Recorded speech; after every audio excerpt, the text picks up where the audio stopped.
Сайн байцгаана уу хүмүүстээ. За өнөөдрийн хичээлээр бид нар уншсан зүйлээсээ хэрхэн сэтгэлэн зураг зурх вэ гэдэг үзнэ.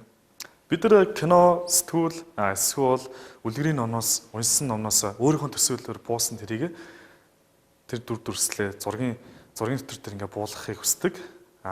Гэтэ яаж буулгах арга бас сайн олохгүй байгаа тохиолдол бас байдаг. Тэгвэл өнөөдрийн хичээлээр хэрхэн яаж тэр аргаар зураг зурхыг зааж өгье. За өнөөдөр манай хичээлд маань үндсэндээ бидний сайн мэддэг зураасны төрлүүдээс хоёр төрлийн зураас оролцсон. За 1 2 3 4. Энэ ямар зураас вэ? Тийм ээ, энэ бол мэдээч хэрэг номон зураас. За хоёрдугаар зураас нь ингээд долгиолсон долгионтой зураас. За энэ хоёр зураас маань өнөөдрийн манай хичээлд маань нэлээдгүй хэрэг болно. Тиймээс үзэгч хүүхдүүд та бүхэн маань энийг ямар үед нь яаж эхэлж байгааг маш анхааралтай харах хэрэгтэй шүү хүүхдүүд. За ингээд хичээлд орцгоё. Өнөөдрийн хичээлийн унших ихтэйгээ танилцъя. Хүүхдүүд та нар маань дагаад уншаарай. Бяцхан загас 100. Бяцхан загас 100 өглөө мандах нарнаас үдшийн жаргах наран хүртэл далайн усанда хайрт найз далайн од болон хавч загас жараахануудтайгаа хамтдаа жаргалтай амьдардаг байв. Бяцхан загас 100 маань солонгорсон сайхан хайрснуудтай, соотгор хөөрхөн сэрвэнүүдтэй, торгомор алагнуудтэй, тоодгор бяцхан биетэй юм. За бид нар зургийн дэвтрээ хөндлөн хэлбэртэй, хөндлөн форматанд байрлуулад за зургийн дэвтрээ өөрсдийнхөө баримжаагаар за ингээд голоор нь за ингээд нэг хооцно. Ингэнгүүт бид нар ингээд хоёр зургийн дэвтрийн хоёр зураг зурхын талбайтай болж байна гэсэн үг. За зүүн гар талынхаа талбайг голоор нь дахиад нэг ингээд хооч. За ингэнгүүт биднэрт нийтдээ 1 2 3 шиг талбайтай боллоо. За энийг эхнээс нь дугаарлаж. За 1-р талбай. За доотлих нь 2-р талбай. За хамгийн томыг нь бол 3-р талбай гэж нэрлэнэ. За энэнийхээ хажуу талд нь бүгдээрээ за өнөөдрийнхөө хамгийн гол хичээл болох яг яаж задлж зурх вэ гэдэг үзье. За 1-р талбайны хажуу талд гол дүрийг зурх учраас энд за гол дүр гэж бичнэ. Бид нар заавал энийг бичих ёстой. Хэрвээ бичихгүй бол бид нар хаана юу зурхаа мэдэхгүй төөрөх тийм магадaltaй учраас биччихвэл илүү амар байдаг гэсэн үг. За дараагийнх нь бол 2-р талбай дээр туслах дүр. За энийг хүүхдүүд бас дагаа бичээрэй. За туслах дүр буюу энэ дээр юг оруулж байна гэхээр за бас орчин гэж орж байна. Гол дүрийн маань хамгийн сайн тодтох зүйл бол орчин байдаг. За 3-р талбай дээр юу зурх нь бол та хэд маань бас сайн гадралж л байгаа. Гол дүр байна, туслах дүр байна, орчин байна. Тэгэхээр энэ дээр бол бүтээл байх нь. За энийгээ бүтээл гэдгээд заавал бичрэх хүүхдүүдтэй. Заавал бичдгийн учир нь төөрөхгүй гэсэн үг. Сая бидний уншсан бяцхан загас 100 гэдэг их дээр маань манай тэр ихийн маань гол дүр нь хэн байсан бэ хүүхдүүд? За мэдээч хэрэг бяцхан загас 100. За өнөөдрийн гол дүрээ зурхтаа багш нь түрүүн хэлсэн. За хоёр зураас ашиглаж зурнаа. Номон зураас болон төлгөөнтэй зураас ашиглана. Тэрийг байнга бодох хэрэгтэй. За бид нар бас загсаа зурхтаа ялгаагүй. За нэг номон зураас. За нэг номон зураас. За нөгөө талд нь дахиад нэг номон зураас. За тэнгуүтээ артлын сүүлийг нь зурх ёстой. Энд бас нэг номон зураас хэлээ. За ингээ үндсэндээ манай загсны маань хэлбэр нь гараад ирлээ гэсэн үг. За одоо үндсэн хэлбэрээ гаргасан юм чинь бид нар за загсныхаа сүүлийг хийчихье. Энэ голоос нэг татлаа номон зураас нөгөө төвшөлтлээ бас ялгаагүй номон зураас авах нь. За загсныхаа үндсэн биеийг нэг тодруулчих. За номон зураасаар за ингээд тодруулчлаа. За түрүүн загс маань ерөнхий биеийг ингээ гаргасан учраас одоо толгойг нь биенээс нь салгах хэрэгтэй. Ингээд ирэхээр манай загс маань илүү амьд болж өгнө гэсэн үг. Бас жижигхэн соотгор хөөрхөн сэрвэнүүдтэй гэсэн тийм ээ. Тэгэхээр сэрвэнүүдийн зурна. Загсны дээр бол заавал нэг юм сэрвэ байдаг. Доор нь ялгаагүй дахиад нэг юм сэрвэ зурчнаа гэсэн үг байна. За мөн саяны ихтер дурдгацснаар бол солонгорсон сайхан хайрснуудтай гэсэн. Тэгэхээр хайрс болгоныг бид нар мөн ялгаагүй номон зураасаар бид нар чараа ганцхан зураасаар л ингээд нэг загас ингээд зурчлаа гэсэн үг шүү дээ. За сэрвээг бол хүүхдүүд та нар ингээд заавал тийм жижигэн хийхээсээ илүү гээд том явуучвал зурхад амар дээрээс нас үзэмжийн хувьд бас их гоё харагддаг байгаа. За бяцхан загас 100 маань саяны ихтер гарснаар бол торомгор алгнуудтай гэсэн тийм үү? Тэгэхээр торомгор алгнуудыг бид нар бас зурах хэрэгтэй. Торомгор алгнууд гэдэг чинь за нүдэн дээр нь за геланы зурчин. Ер нь хүний нүдгэлтгүй амьтны нүдгэлтгүй бүгдээрээ юм гелантай байдаг. Гелан гэдэг маань гэрлийн ойсон тусгал шүү дээ. За ингээд нүдээ зурчлаа. За маш хөөрхөн нүдтэй болчлаа. Тэгээ аз жаргалтайгаар далайн усандаа амьдардаг гэхээр загсыгаа инээмсэглсэн байдлаар ингээд зурчих. Өнгөө манай бяцхан загас ууц өмнө ерөөхдөө гараад ирлээ шүү дээ. За загсан дээр нэг онцлог байдаг. Сэрвэнүүд нь юм за нарийнх юм зураастай. Энэ зурааснуудыг хийж өгснөөр загас маань илүү амьд тэгээд илүү гоё харагдана гэсэн үг. Хоёрдугаар ангийн хүүхдүүд би маш олон удаа хичээл зааж ирсэн. Ерөнхийдөө маш мундаг зурдаг. За нэг ингээд за дээдлийн сэрвэнд нь бас яг гоё ингээд нарийн зураас ингээд сэрвэг нэгдэг. За ингээд загсан гол дүр маань ингээд бэлэн боллоо. Туслах дүрээ одоо миний хамгийн дуртай юм бол туслах дүр буюу орчин. Тухайн гол дүрээ маш сайн тодтогч өгдөг учраас одоо цөмөрөө туслах дүрээ зуръя. За загас юм чи мэдээж хэрэг хаана амьдрах вэ? Усанд амьдрна. Тэгвэл усан дотор юу байдаг вэ те? Юу байдаг лээ? За далайн ургамал, далайн амтан. За далайн ургамлыг хийхийн тулд за саяны өнөөдрийг үзэх хоёр үндсэн зураасах нэг бол за энэ ямар зураасаа хүүхдүүд та нар сайн ажиглаа. Энэ ямар зураас вэ? Тэр чирэг долгионтой зураас. За долгионтой зураасаараа ингэж явлаа. Хоёрхан долгионтой зураас татал ийм гоё далайн ургамалтай болчихлоо шүү дээ. Хажуу талд нь тэгвэл дахиад нэг юм долгионтой зураас. За энд нь за ингээ маш гоё долгионтой зураастай болчихлоо. Нөгөө талд нь бас дахиад нэг хоёрыг хийгээд өгвөл бас их гоё болохоор харагдчихэв. За нэг гүнээр ганцхан зураасаар ингээд маш гоё зураг зурах гэж. За ингээд. За ингээ маш гоё далайн ургамалтай болчихлоо. Тэгээд далайн ургамлынхаа хажуугаар чинь ургамал ургаж байгаа чинь бас газар хэрэгтэй. За нэг хилс зурчих. За ингээд нэг орчин бий болчихж байгаа гэсэн үг. За бяцхан загас 100-ийн маань хамгийн сайн найз нь хэн бэ? Эргэж саний. Хамгийн сайн найз нь бол дээд чирэг далайн хот байгаа.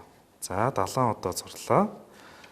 За хүүхдүүд та нар өөрсдийнхөө ямар ч аргаар хамаагүй сурсан далайн хот зурх аргаараа зураараа. Багш нь бол одоо яг өөрийнхөө багадаа зур сурж ирсэн тэр аргаараа зураадах. За бяцхан загаснууд, бяцхан загас жарахаанууд бас энүүгээр зурж болж байна. Тэрийг яаж зурах вэ гэвэл 1 2 тэг хагас 8-ын тото. За 1 2 том жижиг янз бүр хийж болно. 1 2 за ингээд. Энэ ч бас байж болно, энд бас байж болно. Хүүхдүүд та нар хүссэн тоогоороо, хүссэн хэмжээгээр загснуудыг зурна. Тэгэх юм бол энэ маш гоё тийм сөрөг загас болж харагдах нь байна. За өөр сонирхолтой зүйл зурж үзье л да зураасныхаа төрлийг ашиглаад. За энд нэг зураас татлаа. Хагас ном зураасаа санаж байна уу? За ингээд нэг зурч. За эндээс өргөжлөөд долгионтой зураас. Хоп. За. Энэ үлээ далайн нэлцгээ бит. За нөгөө төвшөө явж байгаа бас далайн нэлцгээ бит зураг гэвэл зураас татлаа. Хагас ном зураас. За ингээд долгионтой зураас, долгионтой зураас. Ингээ хоёр хөрхөн загастай болчих. Зураастай болчлаа. Энэ мэтчлээ ингээд сонирхолтой байдлаар дүр орчин ингээд туслах дүрийг та хэд маань өөрийнхөө гол дүрээр тодтохын тулд маш олон хөлбөрөөр ингээд зурж болно. Энэ бол та хэдийн зөвхөн бүтээлч байдлаар шалтгаална гэсэн байх нь бидний зураг байх нь. За бид нарт сайн нэрээ бид нэг юм яг мартах чинь. Хавч гэсэн нэг дүр орж ирсэн тийм ээ. За хавчаа зуръя. За нэг зовын дунд сондоо дүр сурлаа. За нүдийн зурлаа. Амын зурч. За тэнгуүтийн нэг хоёр гар байх хэвээр. За хоёр гар байна. За хавчуурыг ингээд зурах хэрэгтэй. Тэгээд жижигхэн хөлнүүдийг ингээд зурчихна. За ингээд нэг хөөрхөн бяцхан хавчтай болчихлоо шүү дээ. Манай зураг улам гоё болсоор байна. Багш нь энд нэг яагаад ч нэг ганц юм ургамал зурхаар шийдлээ. Нэг чулуун зураас татлаа. Нэг. За ингээд нэг зураас. За хүүхдүүд та нар маань харандаагаар хийж байгаа учраас надаас маш илүү гоё сайхан зураг зурнаа гэдэгт бол багш нь итгэлтэй байна. За тийм ингээд орчноо зурчлаа, гол дүрээ зурчлаа. Одоо бүгдээрээ юу зурх вэ? Мэдээж хэрэг бүтээлээ зурна. Яг бол бид нар бүтээл хийхэд шаардлагатай бүх юм маань шүү дээ. Гол дүр маань байна, орчин маань байна. За хамгийн түрүүнд гол дүрээ хаана байрлуулахаа шийднэ гэсэн үг. За гол дүрээ нэг жоохон голлуулад ингээд зурчих. Хагас номон зураас. Хопа. За. За энд бас нэг хагас номон зураас. Одоо энийг хүүхд болгон чаддаг болсон баха. За загсаа ингэж хоёр талыг нь холболоо. Сүүлийн зурчлаа, дээдлийн сэрвийг нь зурлаа. Гол дүрийн судалгаан дээр сая нэлээд зурсан учраас багш нь одоо жоохон хурдан зурчих. Та хэд мань өөрсдөө мэдчихэж байгаа учраас. За, гилааны тэмдэглэлээ. За, нүдний хараа зурлаа. Аз жаргалтай загас гэдгийг ерөөсөө мартаж болохгүй. Тэгэхээр энэний сэглэлийн байнга зурх хэрэгтэй. За, номон зураас ашиглаад хайрс нүдгийн зурлаа. Хайрсыг бол ингээд аль болох том зургаараа хүүхдүүдээ. Хүүхдүүдийн алдаа бол жижигхэн зурсаар байгаад маш олон жижиг юм болчтой. Энэ зурхад төвхтөө хэцүү байдаг гэсэн үг. За, энэ сэрвэн дээр заавал энэ нарийн гой гой харагдана. Энийг юусаа мартаж болохгүй шүү хүүхдүүд. За ингээд гол дүр ингээ сайхан зурчлаа. Одоо бидэрт бэлэн туслах дүр учраас шууд хараа зурна гэсэн үг. За энд бид нар чинь нэг юм зурсан. Далаа ургамлаа. Долгионтой зураас ашиглалаа. За энд ингээд долгионтой зураас. За ингээд долгионтой зураас. За энд нь бас ялгаагүй дахиад зурна. Бид нэр туслах дүрээ түрүүн зурцсан учраас одоо ингээд дараагийн зургийг зурхад илүү хэлбэр болж байна гэсэн үг. За маш гоё. Одоо энэ үгээр нь за долгионтой зураас ингэ зурчих. Энд түрүүн нэмсэн за нэг зураас авлаа.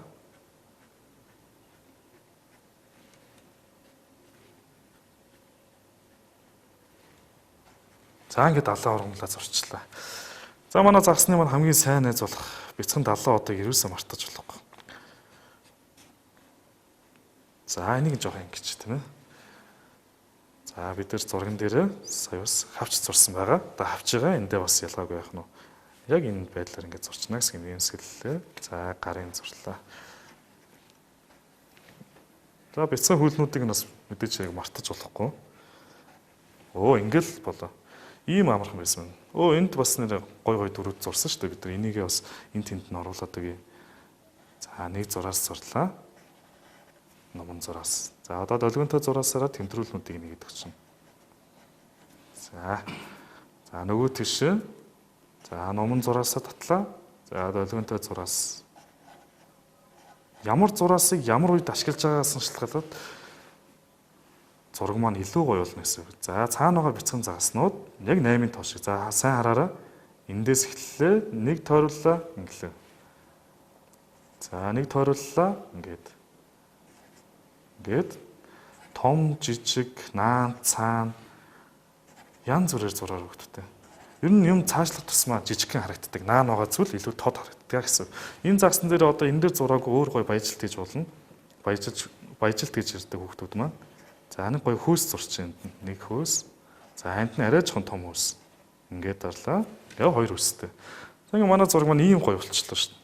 За хүүхдүүд бид нэр өнөөдөр зургийн хичээлдээ маш амжилттай дуусгалаа.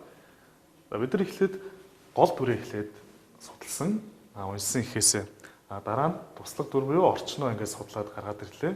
За энэ хоёрыг нэгтгсэн бүтээлийнхаа ерөнхий санааг эмчнэ ингээд гаргацсан. Одоо энэ ерөнхий санаагаа хамгийн эцсийн бүтээл буюу за шин цаасан дээр ингээд бүр томоор зураад тэгээд тэрийг маш гой өнгө алгуулаа ингээд бодох боломжтой. Хүүхдүүд та нар гэртээ байгаа өнгийн харандаа, өнгийн палмастер эсвэл тосон харандааг аливаар нь чамаагүй өөрийнхөө хийсэн бүтээлээ маш гой будаад тэг хийгээд үзээрэй. За хүүхдүүд бид нар өнөөдөр хүссэн кино, хүссэн үлгэрийн номноос сэтгүүлэн эсвэл хүссэн их зохиолоос сэтгүүлэн зураг зурх аргачлалд маш сайн суралцсан гэдэгт багш нэтгэлтэй байна. Дараагийн хичээлээр уулзлаа. Баяртай хүүхдүүд.